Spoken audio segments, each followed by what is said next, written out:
Norm, when they get on site and everything's offloaded, how does everything go back together with the pug mill to the hopper Well, the pug mill and the screw?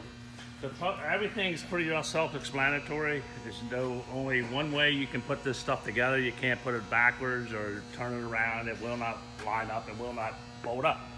So your pug mill actually goes on one way, sets on, pop 4 pins, and put your feet on, and it's on the hopper. You're fine with that. The incline's the same way. You have 4 bolts and 4 pins that actually take care of the incline for you. So that's not a problem. You pop the 4 bolts out, take the 4 pins out, lay your arms down, pick the incline up, it's done.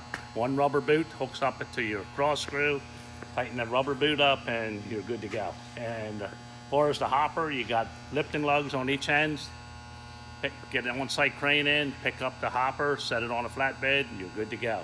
And the whole operation is about an hour and 15 at the most, to tear down or to send back up. You have very little downtime for as moving from site to site, because it don't take that long. It's very, very field friendly to remove. And